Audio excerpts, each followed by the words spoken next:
Bueno, vamos a ver primera infancia, desde los 2 a los 7 años de vida. Ese murmullo de la clase, de la... Creo que está así, profesor, ¿no? ¿Cómo, amor? Creo que está así, profesor. Ah, Creo que está así, profesor, me parece. bueno, de los 2 a los 7 años, yo como tengo los audífonos, ahora escucho todo, un desastre. Bueno, este periodo se llama periodo verbal. Acordémonos que en el primer año de vida no había la adquisición de la palabra y por lo tanto no existía el pensamiento. El periodo verbal es importante porque es el que va a empezar a permitir la formación del pensamiento en el cerebro del niño. Entonces, los esquemas mentales que habíamos visto la vez pasada se van a transformar en pensamiento, gracias a la adquisición de la palabra. Entonces, de los 2 a los 7 años. En este periodo, el niño puede reconstruir mentalmente sus actos pasados. Ya no, o sea, empieza con la memoria mecánica y puede, a través de la palabra, pensar lo que hizo y poder contarlo. En este periodo hablan muchísimo los chicos, muchísimo. Entonces, los actos pasados se reconstruyen en palabras, tal cual lo pensamos nosotros, ya de adultos.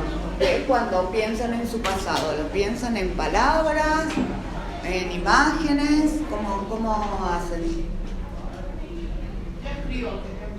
¿Cómo? Vos escribís. Bueno, en palabras entonces. Pero ponele que estás ya, por ejemplo, en el parque tomando mate y te acordás de algo. ¿En palabras o en imágenes? Primero imágenes y después signar. Siempre hay palabras. Hay gente que no las usa, pero es raro, que usa solo la imaginación. Así como el adulto piensa en palabras y después forma relatos y los escribe, el chico no los escribe, pero empieza a recordar con su memoria en palabras y después va formando los relatos. De esta manera, acuérdense que esto es todo un entrenamiento.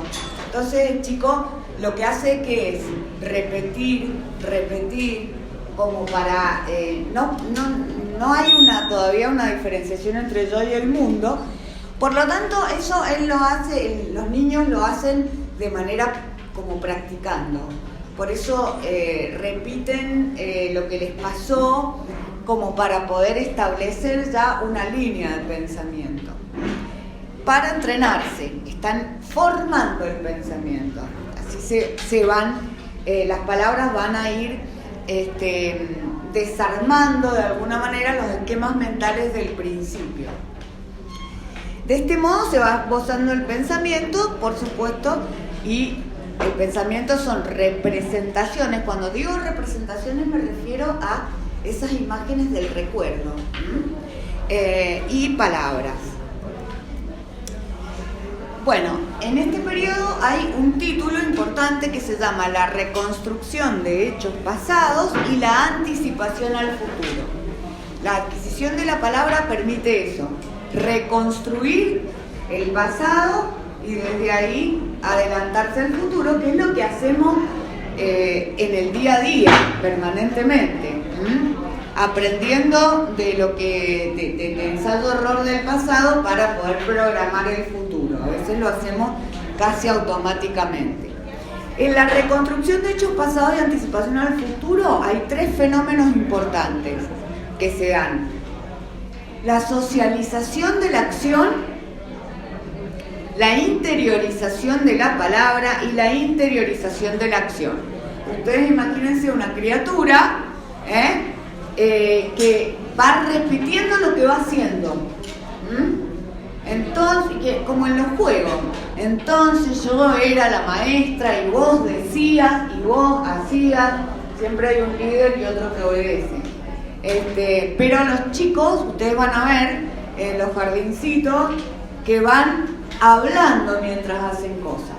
Eso es interiorizar la acción. Así se van formando las imágenes en el pensamiento, que después nosotros, evidentemente, cuando recordamos el pasado, por ejemplo, nos acordamos en imágenes no estáticas, sino en acción. Nos acordamos hablando, nos acordamos en la playa, qué sé yo, ya que le gusta la montaña en la montaña, pero en acción, con palabras. Es toda una película, cuando dijiste no te hagas la película. Bueno, estos chicos están empezando a hacerse la película. Entonces, socializan la acción, porque además, ¿por qué socializar? Porque la cuentan. En realidad todavía no se pueden poner en el lugar del otro, no hay afectivamente una separación del yo y del mundo, pero sí podemos decir que ya pueden empezar a hacer estos monólogos. La interiorización de la palabra, bueno, es eso, o sea, mientras ellos van hablando, van practicando para tener las palabras dentro de el pensamiento. Y la interiorización, de nuevo, de la acción, le he puesto 3 veces. Construyen el plano intuitivo, que es el principio de la simbolización. ¿Qué es la intuición? La intuición es lo que el chico observa, el fenómeno es lo que nosotros observamos, en causa-efecto todo junto. Cuando ustedes dicen, por ejemplo, va a llover, ¿por qué lo dicen? Porque no tenemos conocimiento de meteorología nosotros. Cuando uno dice va a llover, es porque está viendo el cielo nublado y un aire no sé qué, eso es el fenómeno. Entre el fenómeno y la causa, que yo digo, bueno, a ver, si las nubes están en el cielo así, seguro que llueve. Eso es causa-efecto todo junto. Intuitivamente, porque lo he visto muchas veces. He visto que ha pasado muchas veces. En medicina les va a pasar cuando vean alguna postura, alguna fascie, por ejemplo. La fascie, van a ver una persona que entra con la fascie de color amarillo, por ejemplo. Y ahí inmediatamente uno piensa, acá hay un problema hepático, porque hay una bilirrubinemia si te pone amarillo. Pero también puede ser que esté amarillo porque lo único que come en la vida son zapallos y zanahoria. Entonces, ¿qué pasa? Nosotros de entrada, con la práctica, en la especialidad que hagan, van a mirar al paciente y ya van a saber o intuir qué le pasa. Causa-efecto. Después sí, nosotros, o sea, ya de adultos podemos decir, esta es la causa, el por qué, y explicamos entre medio de la causa y el efecto, explicamos. Pero eso todavía estos chicos no lo pueden hacer. El mundo social y de las representaciones interiores. Cuando digo representaciones interiores, recuerden que estamos diciendo imágenes. Las imágenes del recuerdo, de la memoria. Acá termina el egocentrismo y empieza el principio de la socialización.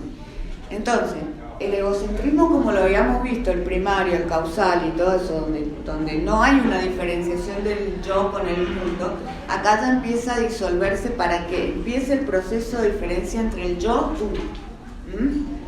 Entonces, dentro de las funciones del lenguaje, porque esto lo permite el lenguaje, tenemos varios hechos que van a ir marcando el proceso de formación del pensamiento, que son la sumisión al adulto, o sea, ellos obedecen al adulto, ellos están viendo que hay alguien más que ellos, y a través del respeto y de la admiración, crecen obedeciendo al adulto, hasta la primera infancia, hasta la segunda infancia. Entonces, sí, todo es porque sí, porque debe ser así, porque hay otro grande que lo dijo. Entonces, ahí nosotros ya también podemos ver cómo se va formando un ideal del yo. Ya empieza muy temprano el periodo inclusive de la escolarización, entonces ya no solamente está la mamá y el papá, sino el hermano mayor, la seño, empiezan a aprender el policía, tatá y así. Entonces, siempre hay un adulto que los rige y que los corrige. Esto no se hace. Entonces, ellos, como todavía no se han diferenciado, entonces decir, ¿esto por qué ladra el perro? Porque tiene que ladrar. O sea, nada más. Punto. Sumisión al adulto.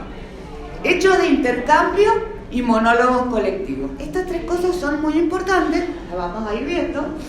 La sumisión al adulto, como yo les dije, pueden asimilar un ideal del yo. Yo quiero ser bombero. ¿Cuántas veces ha pasado los chicos que quieren ser bomberos, quieren ser la maestra? Las nenas siempre quieren ser la seño.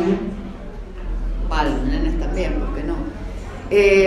Porque hay una mezcla de admiración y respeto frente a eso. Todavía.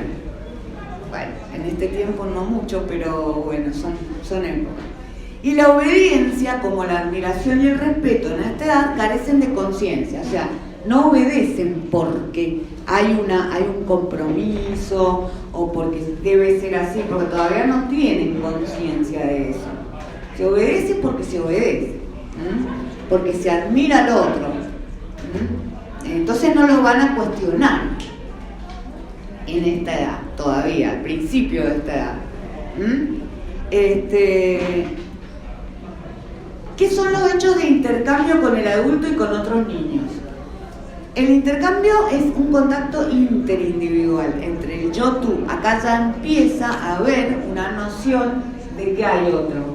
Todavía, después al final sí ya la tiene clarísima, pero al principio está el otro. Y el otro está para que me estimule o le estimule a él la actividad. O sea, se juntan en realidad para autoestimularse en la práctica de la acción, de la palabra, de la socialización.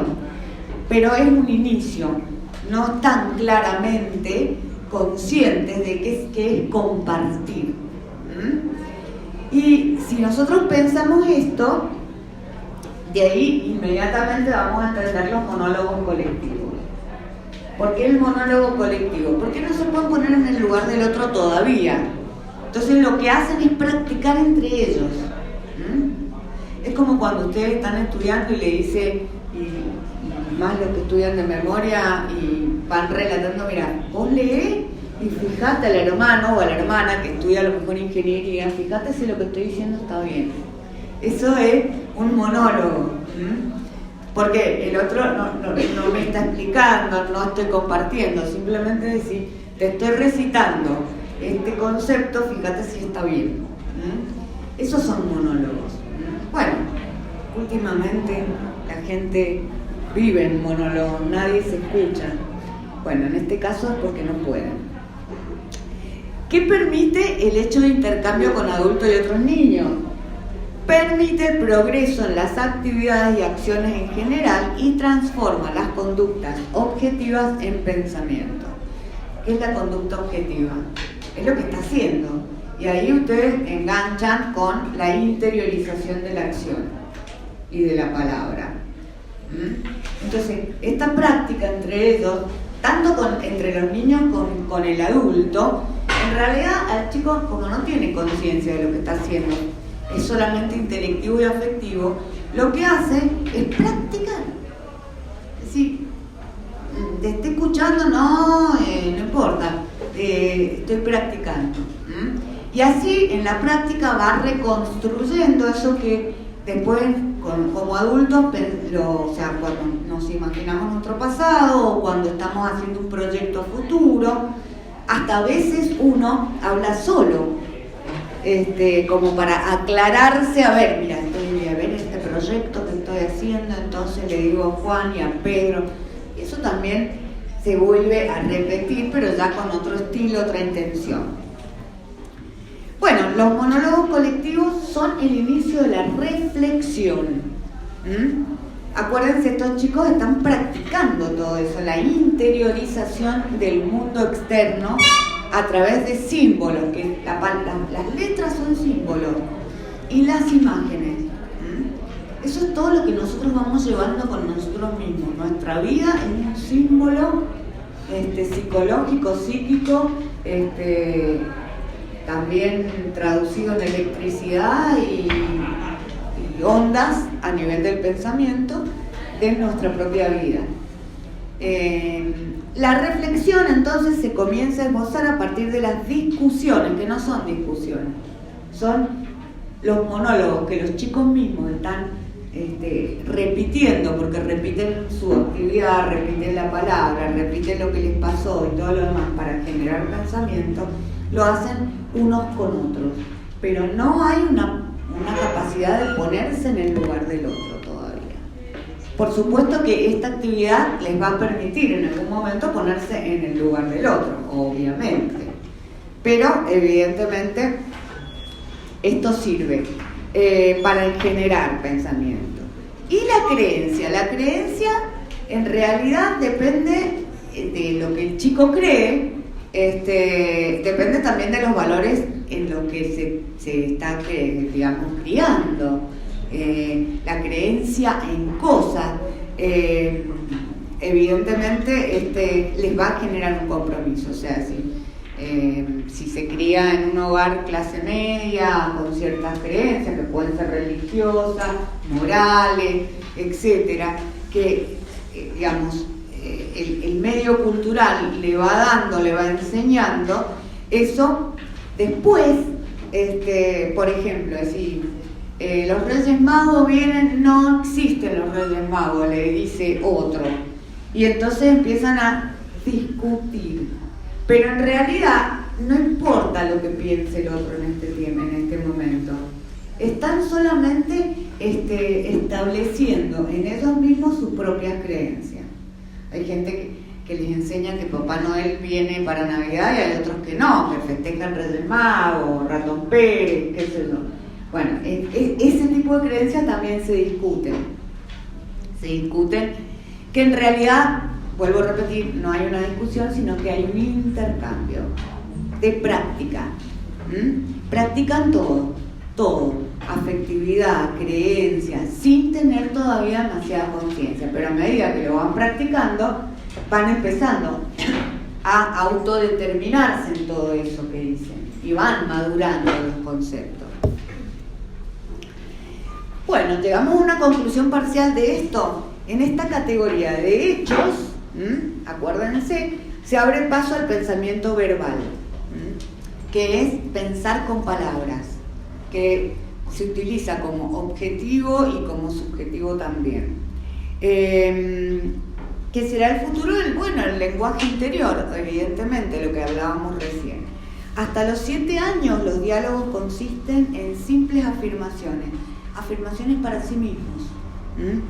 En realidad, si están defendiendo un concepto, no lo están defendiendo, se lo están creyendo, porque así, como están bajo la sumisión al adulto, así lo dice mamá, así lo dice papá, así lo dice Pirulo, Juan Pedro, más grandes que ellos, y por lo tanto lo afianzan, lo reafirman. Esto es un principio, un esbozo de valoración, porque también, aparte de palabras, objetos, conducta, tienen la captación de valores, que son los que les da su medio cultural.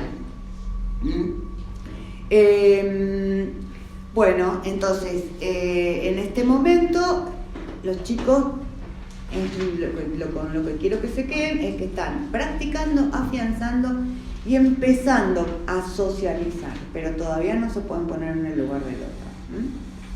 Profe, por lo que dice usted que los diálogos son afirmaciones, es lo que la gente dice que los niños no mienten. ¿Cómo? Por lo que dice que son afirmaciones, lo que ellos dicen, por eso mismo la gente dice que los niños no mienten. Tal cual. Porque no tienen conciencia. Qué buena tu pregunta. Claro, los chicos no mienten porque en realidad son pura inocencia. No tienen intencionalidad todavía. Después yo no se los he puesto acá, pero hay un desarrollo en relación a la mentira. Porque para los niños de esta edad, la mentira tiene el valor de la mentira o valor. Como están en plena imaginación, formando la imaginación, están en un mundo mágico los chicos, las mentiras son más graves cuando son más mentirosas. Entonces, si te hizo pichí, nene, ¿te hiciste pichí? Sí, no, yo no. El monstruo del no sé qué cosa, del jueguito, lo que sea, el Pikachu, qué sé yo, que vino, y qué sé, para ellos esa mentira es mucho más grosa. Ahora, cuando ya entramos en la segunda infancia, que ya tienen conciencia, ya tienen todo, pueden mentir de verdad, para defender al equipo o al amigo o al compañero frente al adulto. Ahí ya se van preparando para la adolescencia. Pero en la evolución de la mentira, que yo no se los he puesto porque si no se hace interminable esto, pero si ustedes quieren lo pueden leer, está en los apuntes. Pero los niños no mienten. No porque sean buenos, sino porque no saben, no pueden, no hay intencionalidad. Pero está bien enseñarles que no hay que mentir. Bueno, ¿qué egocentrismo tenemos acá ahora? El intelectual, porque está formando el pensamiento. Es eso. Y aparece un pensamiento que se llama egocéntrico. No se confundan. Pueden decir nada más pensamiento egocéntrico o estudiarlo así, pensamiento egocéntrico, que es egocentrismo intelectual. Porque en el pensamiento hay distintos tipos de pensamiento: el pensamiento verbal, que lo dijimos recién, el pensamiento egocéntrico y el pensamiento intuitivo. Pero el pensamiento egocéntrico, ¿qué es? Es el mundo de la fantasía. A partir del pensamiento egocéntrico, los niños juegan. Generalmente aparece en lo que llamamos juego simbólico. Están jugando. En ese juego intensifican su yo ideal, que es, y juegan a la maestra o a los bomberos o al que sea. Digamos, se visten del personaje que más admiran y juegan con el otro. No están jugando con el otro, sino que están practicando la acción a partir del juego con otro que está haciendo lo mismo y se autoestimulan entre ellos. Pero no es que ustedes los vemos jugando, uno con la muñeca, el otro con el autito, qué sé yo, pero no están compartiendo, se están autoestimulando. Y uno dice, mira qué lindo cómo comparten. No comparten nada. Están practicando. Pero además, en el juego simbólico, lo que hacen es todas esas sensaciones de displacer, frustración, frustración entre comillas, frustración para el que mira, todas las cosas lindas, las cosas feas, todo lo van a transmitir a través del juego, porque todavía no pueden expresar genuinamente el sentimiento, están empezando a practicar. Por eso muchas veces cuando hay abusos infantiles en las cámaras Gesell, en los psicólogos que se dedican a estudiar esto, y los estimulan a que jueguen. Y de acuerdo a cómo ellos, manejan los juguetes, se ve ahí si ha habido abuso, si no, ¿por qué? Porque si ha habido abuso, si hay abuso, si están golpeados, si lo que sea, lo van a manifestar, como los chicos no mienten, lo van a manifestar porque es lo que ven y lo que les ha pasado, eso lo practican a través del juego. Y entonces eso demuestra en qué tipo de círculo el niño está creciendo, en qué clase social, no es clase social, no depende ni de la plata ni de la cultura, la violencia y la agresividad están en todos lados, no respeta nada.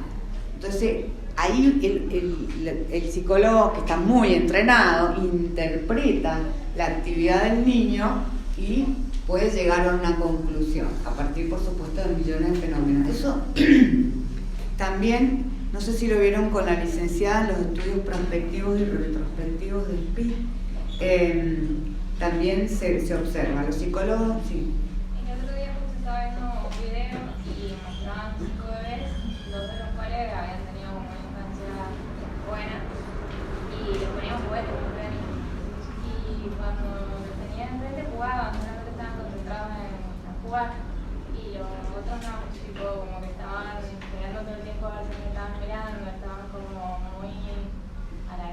creativas, como que no podían explayarse bien en el juego. Bueno, fíjate ahí, ¿qué conclusión se puede sacar? Que están, hasta en el juego tienen miedo. Ellos a lo mejor no lo sienten como tal, pero el adulto que mira, así, ahí por empezar, claro que por supuesto se pone en marcha todo un equipo para investigar qué es lo que está pasando.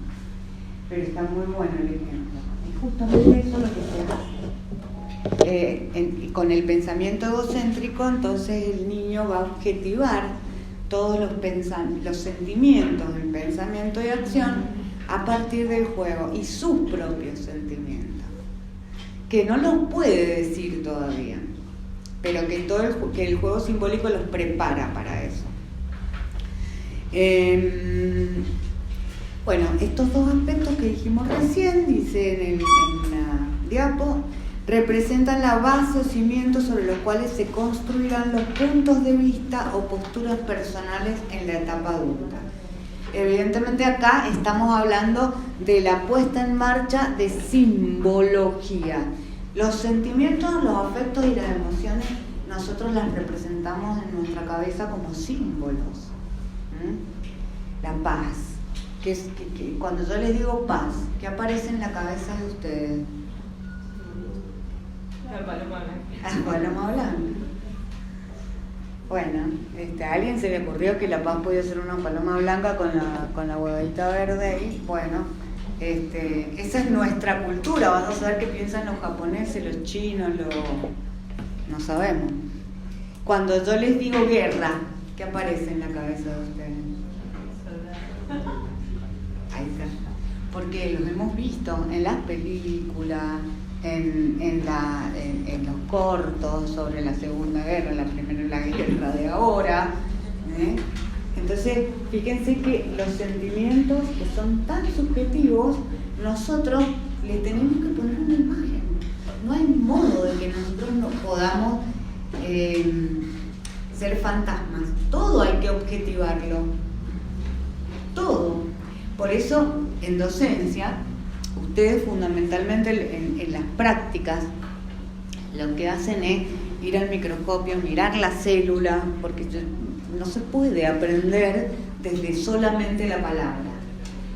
O sea, lo pueden memorizar como palabra, pero si no ven la célula teñida, cómo se diferencia una célula, mirarla de cardíaca, de una célula intestinal, de una neurona.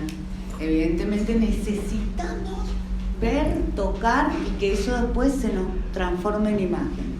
Bueno, eso se empieza a aprender en el juego simbólico, igual que las posturas. Como es todo la cuestión afectiva, si bueno, a ver, yo defiendo mi religión, ¿por qué? Porque de chica me lo enseñaron, o hago lo contrario, porque me hartaron, entonces ya no creo más en nada y busco en otros lugares.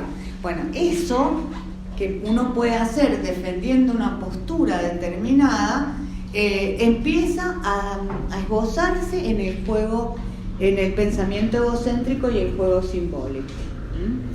Porque es importante, y se los digo, para diferenciarlo después del pensamiento intuitivo lógico, que es para el pensamiento intuitivo lógico es para comprender los fenómenos que suceden en el ambiente, no para hacer crecer nuestra propio yo, no para comprender nuestros afectos, que son más subjetivos, sino que se utiliza para más lo objetivo.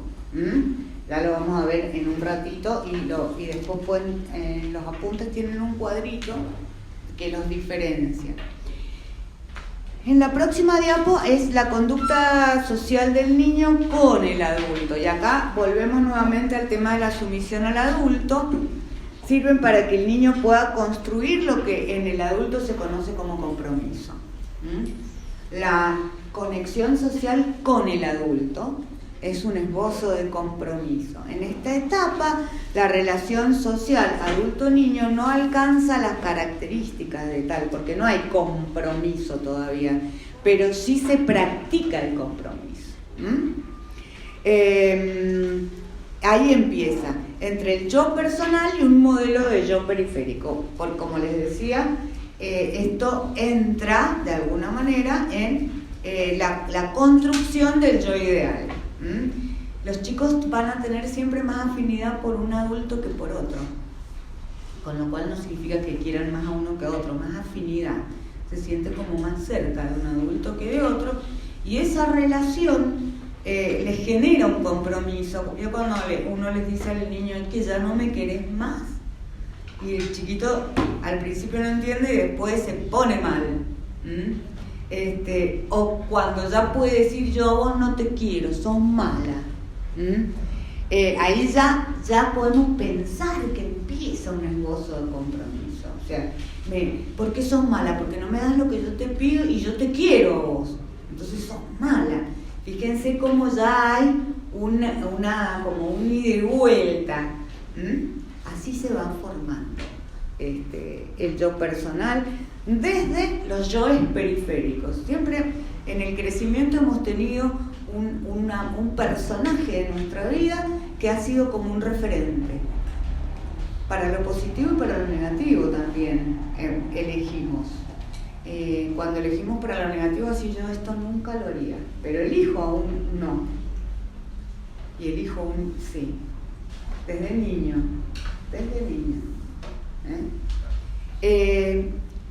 Bueno, en la génesis del pensamiento, ustedes todo esto piénsenlo como que el mundo de afuera se va a transformar en todo un acervo intelectual, un mundo interno. Esto es como que, bueno, nosotros ya lo hemos absorbido de afuera, ya lo tenemos al pensamiento, listo. Pero ellos están en eso, están introduciendo en su cabeza todo el mundo que se ve y el mundo que no se ve.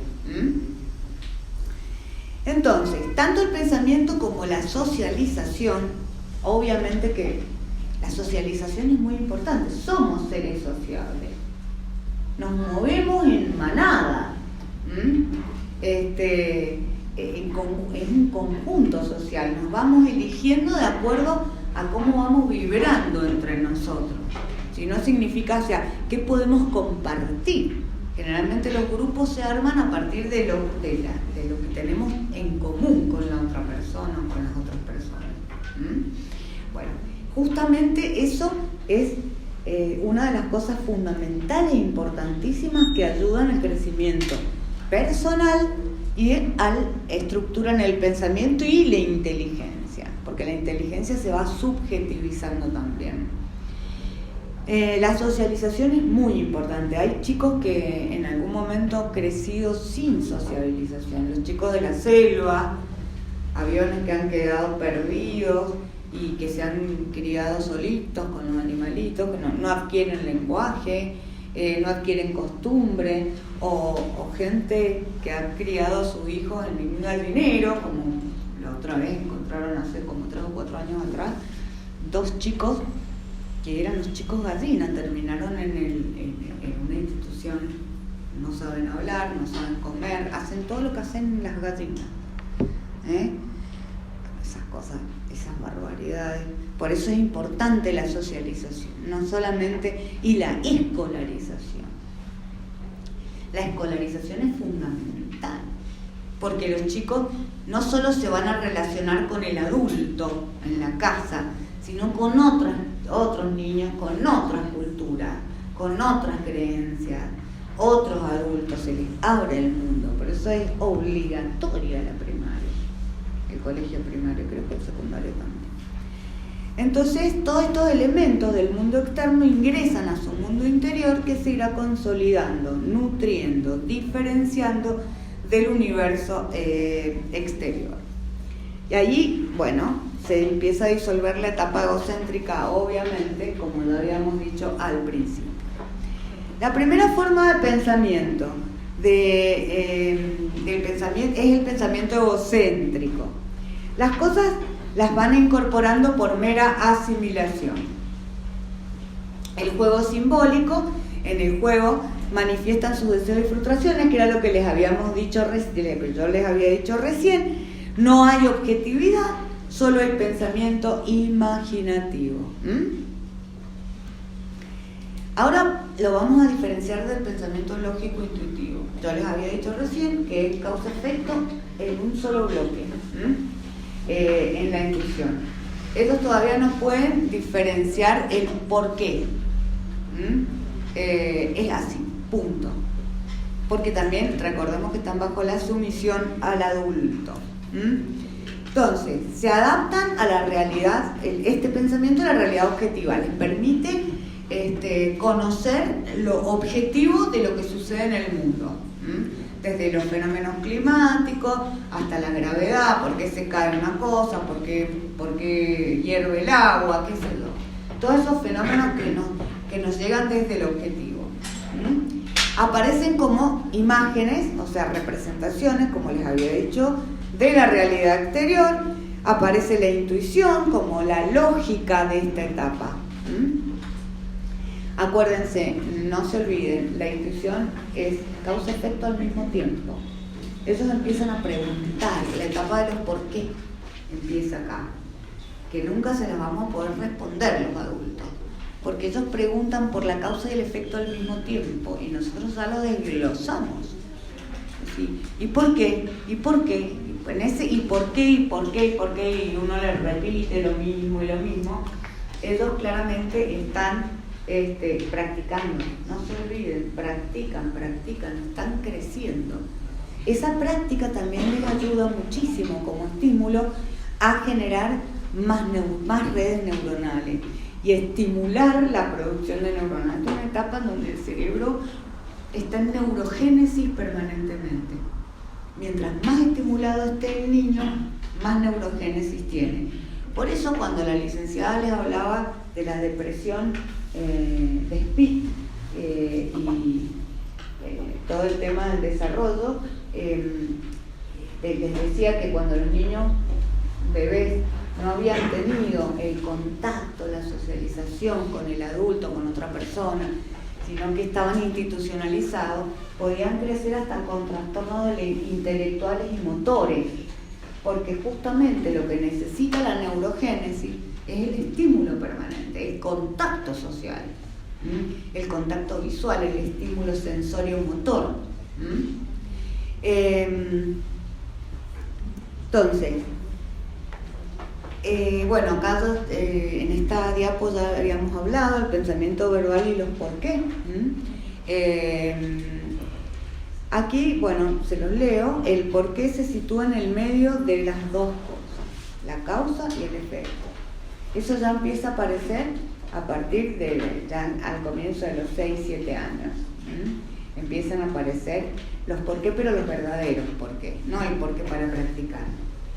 Porque ya empiezan, sí, claro, pero ¿por qué? Pero ese por qué ya tiene un sentido. Entonces, por eso también empieza la educación formal. En primer grado empiezan con las bases de las matemáticas, con lengua, con la formación de familias, por ejemplo, los vegetales, los animales. Bueno, ahí ya porque empiezan con eso, porque ya el cerebro está como listo para poder recibir eso y seguir creciendo. Bueno, esto ya lo habíamos dicho, en este periodo el niño no puede desglosar causa y efecto, y este fenómeno representa el carácter egocéntrico del pensamiento en relación a su representación del mundo. Si bien están en un egocentrismo intelectual, donde no hay una diferenciación yo-tú, donde no hay una diferenciación causa-efecto, están empezando a formarse. Sí. No me quedó claro si... Dime. ¿Cuándo empiezan a practicar causa-efecto generando más redes neuronales y cuándo empiezan a preguntar como para saber bien? Y ya al principio de los 7 años, ya se ha consolidado la causa por un lado y el efecto por otro. Porque al principio de los 7 años empieza la segunda infancia. Ya están en el segundo grado, ya están estudiando las tablas. Muy bien. ¿Qué es el animismo infantil? Ahora pasamos a todo un fenómeno que yo algo les había comentado la clase pasada. Estos fenómenos son porque aparece todo un mundo mágico que les permite ir objetivando. El animismo infantil, yo les había dicho, bueno, todavía están bajo el egocentrismo, el pensamiento egocéntrico, y por lo tanto todo lo que pasa en el mundo lo refieren a sí mismos. Pero por ejemplo, lo que dice acá en la diapo, es la tendencia a concebir todas las cosas como vivas, sean estas animadas o no. Era lo que creo que yo se los conté, lo del perrito, cuando el niño acaricia a su mascota peluda, y después todo lo que sea peludo tiene que darle una respuesta. Entonces por eso al principio las cosas tienen, aunque estén quietas, que no tengan vida, para él tienen que darle una respuesta cuando él incide sobre ellas, sobre las cosas. Por supuesto que con la práctica se van de alguna manera se van dando cuenta que no es así, porque ciertas cosas le responden, ciertas cosas no, y entonces esa etapa del animismo va evolucionando, y ya casi en la mitad del animismo no esperan, o sea, ya que todas las cosas vivas sean vivas y les respondan, sino que tengan conciencia. Como la conciencia de esa, la nube sabe que se está moviendo, por ejemplo, o la nube no se mueve, la mueve el viento, porque también están, acuérdense que en esta etapa están con las cancioncitas infantiles, juegan también bajo la dirección de la maestra jardinera, de la docente, los van orientando en el juego. Entonces va evolucionando. Entonces el animismo infantil tendría como dos etapas, y se los leo. Dice: la tendencia a concebir las cosas todas como vivas, sean estas animadas o no. Además de la vitalidad de las cosas, los niños le agregan intencionalidad.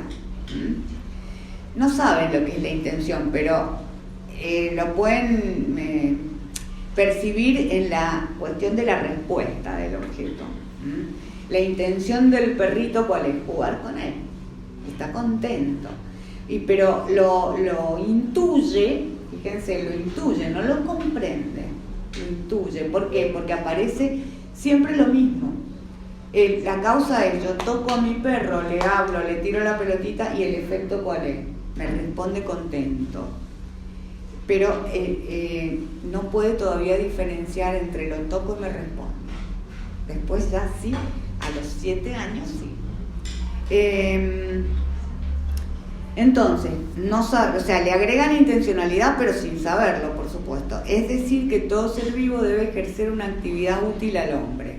Esto es lo que pensaba Piaget. Esta concepción de la realidad representa el egocentrismo intelectual en su más alta expresión, ya que conciben las cosas del mundo tal como se conciben a sí mismos.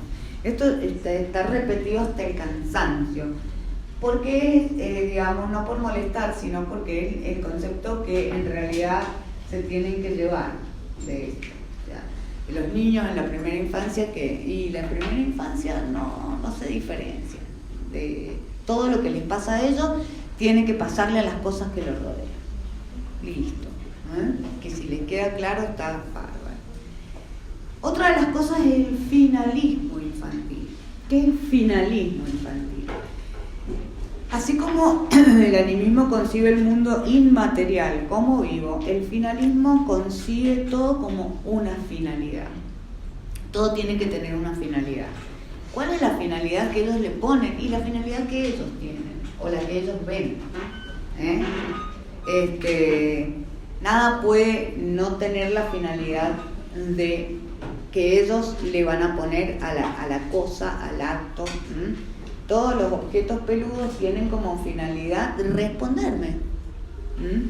Y responderle a todos igual, como hace el perrito.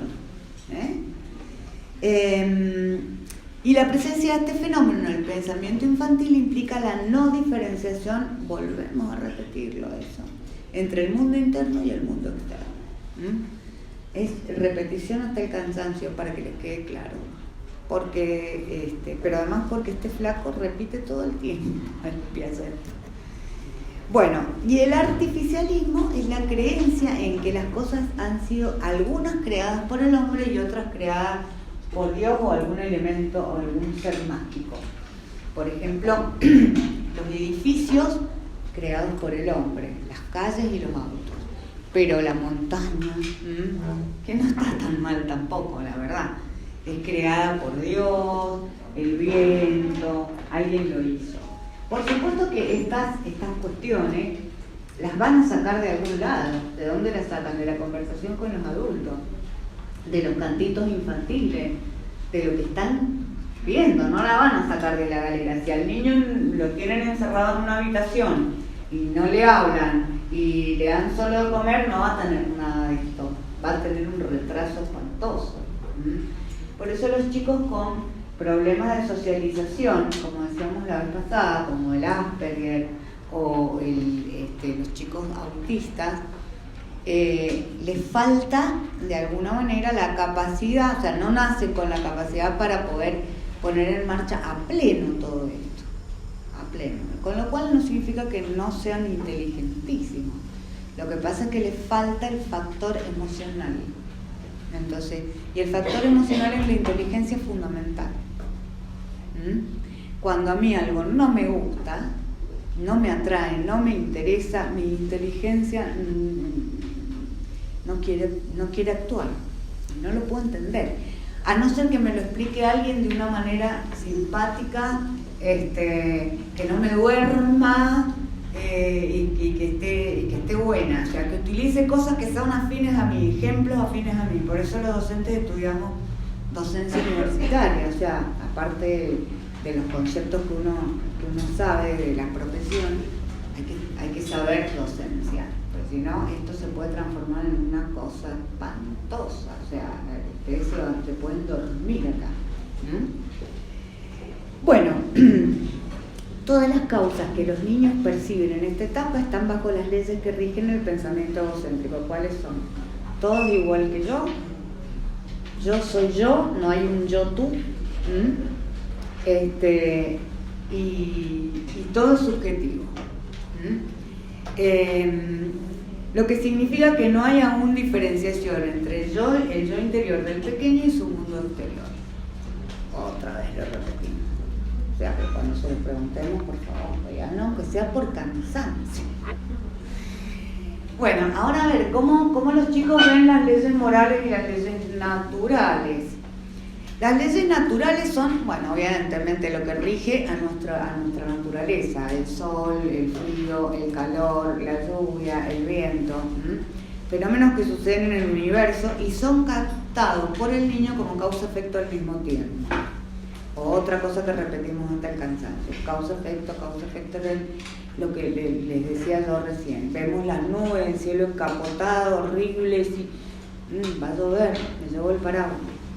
Más acá que no llueve nunca.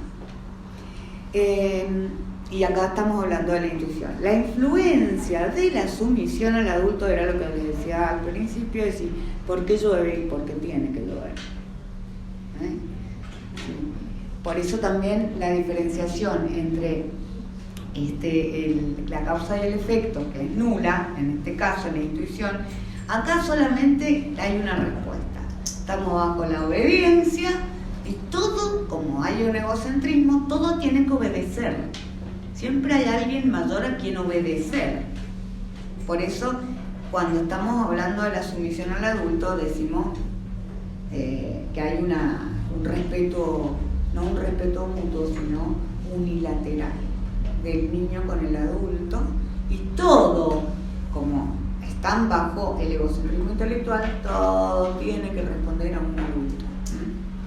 Que se llaman principios de obediencia, y en este principio de obediencia entran las leyes morales. Acá empieza un inicio no de compromiso, pero sí de obediencia. ¿Por qué? Porque sí, porque es así, porque están bajo la sumisión al adulto. Por este motivo, los pequeños conciben los hechos naturales como respuestas de obediencia a la causa que los provoca. Es así entonces que las cosas del mundo real están sometidas a leyes morales. O sea, las leyes morales y las leyes naturales están en el mismo bloque. Que por supuesto ya a partir de la escolarización van a poder empezar a diferenciar. Después uno ni se acuerda cuando estaba en esta cuestión de obediencia. Suerte. Y a estos también le vamos a llamar aceptación intuitiva, fíjense. ¿Por qué pasa? Porque tiene que pasar. La intuición, causa-efecto. Bajo la obediencia unilateral se llama aceptación intuitiva. Se los leo. Egocentrismo intelectual, volvemos a repetirlo, le impide al pequeño comprender otros puntos de vista que no sean los propios. ¿Cuáles son los propios? Sumisión al adulto, obediencia, todo tiene lo que pasa en el afuera, tiene que, lo que pasa conmigo pasa afuera. Son un bloque todavía. La intuición les dice que las cosas que siempre se presentan de una misma manera se repetirán siempre así. El perrito, yo lo toco, el perrito hace tal cosa. Toco este botón, abro el televisor o el celular. Entonces, como todo se presenta de la misma manera y en bloque, y ellos están bajo la sumisión al adulto y con el egocentrismo, no hay diferencia entre causa y efecto. La intuición hace que la apropiación, o sea, el aprendizaje del mundo material, se plasme en imágenes representativas. Volvemos al tema de la memoria. Captamos el perrito saltando siempre de la misma manera, queda como imagen de la memoria y con las palabras, porque acuérdense que ellos también van repitiendo lo que hacen, que son los que equivalentes a las experiencias mentales en el adulto. O sea, la experiencia mental en el adulto se va formando así, por repetición, por intuición al principio. El interés es un gran motor de energía.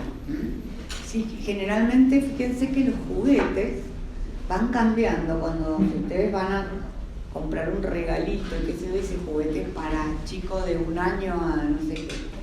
Y fíjense que a medida que son para más pequeños, son con más colores, con más ruidos, más grandotes, por supuesto para que no se los metan en la boca o en la nariz, pero son más aparatosos. Porque necesitan captar el interés del niño. De igual manera, les ponen el juguetote y le ponen el celular del padre o de la madre y van a dirigirse al celular, porque les interesa más. Ese interés los mueve a la acción, los mueve a la palabra, los mueve a seguir captando en bloque las cosas. Y es, como dice acá, la prolongación de la necesidad. O sea, ¿se acuerdan que decíamos, por necesidad el niño llora y la madre le da de comer? Eso hace un círculo de placer y placer, y después, cuando ya van creciendo y ya van interiorizando de una manera más madura el mundo, esa necesidad se transforma en interés. O sea, necesito ese juguete porque me interesa. También nos pasa a nosotros. Las cosas que a mí no me interesan, no las necesito. Las cosas que me interesan las necesito. Ahí vienen los apegos a los materiales. Entonces, asimilan los objetos por necesidad. Comienzan primero, después empiezan a interesarle. Por ejemplo, las golosinas. Tengo hambre, entonces la tía le da una golosina. Sí, le da una golosina. Le encantó la golosina. Entonces es decir, bueno, no, ahora, pero vamos a comer comida. No, dame la golosina. Entonces cuando los abuelos son retados por los padres y los tíos también, no le des porquería, por favor, porque después no quiere comer. Y sí, ahí aparece, se reemplaza el interés por la necesidad, al revés, la necesidad por el interés. De este modo se va polarizando progresivamente la relación del yo con el mundo. Fíjense cómo a partir de todo esto se va a ir desglosando este tema. Bueno, como les decía recién, los aspectos del interés son un regulador de energía. Por la energía, ¿qué es la energía? La acción, el poner en marcha. Algo que me interesa me pone en marcha, algo que no me interesa tengo que tener mucha voluntad para ponerlo en marcha. También como sistema de valores, lo lindo, lo feo, lo bueno, lo malo, sirve. O sea, el interés trae todo eso dentro de él. Y este fenómeno se da en etapas más avanzadas de este periodo, ya que se trata de que el niño acepte los objetivos que le ofrece su educador. Ya estamos en el jardincito. Entonces, por eso, cuando las personas estudian docencia, la maestra jardinera tiene, digamos, es como una especialización entre la docente de la primaria común. Porque justamente está aprendiendo todo esto, ¿para qué? Para que despertar el interés, despertar valores, estimular la acción desde un juego formal, desde una socialización formal y con objetivos, que justamente eso es lo que viene pasando. Después ya, una vez que salen de esa etapa, que entran a los 6 años, que ya empiezan primer grado con los conocimientos más formales, ya hay otro tipo de objetivación. Obvio que tienen que ponerle algún interés, porque por ejemplo, matemáticas, aprender la base de las matemáticas en primer grado se vuelve medio aburrido, entonces enseñar eso debe llevar demasiado, por eso el abecedario le ponen animalitos, lo dibujan, los números también, con colores y cosas, porque si no, no despiertan el interés y no se llega al objetivo que se tiene que llegar en lo educativo. Los valores morales. Bueno, los primeros valores morales están calcados sobre la regla recibida merced al respeto unilateral. Y lo que es más, sobre esta regla tomada al pie de la letra. Es decir, ellos, como están en el egocentrismo, como no hay un porqué entre medio, cuando van a jugar un jueguito con reglas, la regla tiene que ser cumplida. No la pueden cambiar, porque están bajo la sumisión al adulto. Cuando van evolucionando ya en la segunda infancia, ya ellos ya se han divorciado, por decir de alguna manera, esta obediencia unilateral, y aparece el respeto entre ellos, el respeto mutuo, aparecen los grupos, los juegos de la segunda infancia son el básquet, el fútbol, juegos reglamentados, bueno, no le voy a decir las bolitas, pero los juegos de internet tienen reglas, pero esas reglas las pueden cambiar, no las tienen que obedecer a rajatabla, como en la primera infancia.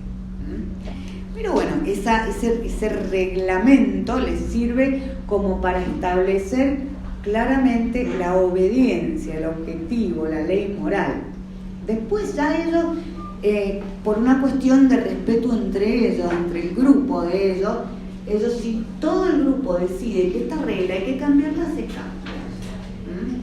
Ahí ya hay una autonomía moral, que está bueno. En conclusión, al final de esta etapa quedan consolidados los intereses que comienzan a esbozar los valores que hacen al yo. Acuérdense, en esta etapa hay necesidad que se reemplaza por interés.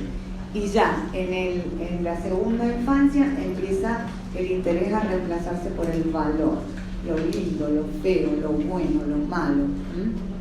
Que hacen al yo y que hacen al otro. Ya empieza ya al final de esta etapa una diferenciación entre yo mundo, yo tú. Y ahí los valores tienen que ser importantes. De hecho, cuando yo les digo que los juegos ellos los pueden cambiar si están todos de acuerdo, si no aparece, ya lo vamos a ver, la idea de traición. Los traicionantes. Y esa traición que ellos la viven con intensamente, ya tiene el concepto y el valor de traición. Yo mentí por vos y vos me traicionás, por ejemplo. O sea, ellos le pueden mentir al adulto ya en la segunda infancia infancia para defender a uno del grupo. Y eso para ellos está bien. No como en la primera infancia que era todo obedecer, porque sí. ¿Por qué? Porque sí. Y empieza el periodo del razonamiento. ¿Qué es el razonamiento? Causa, por qué, efecto. En la segunda infancia.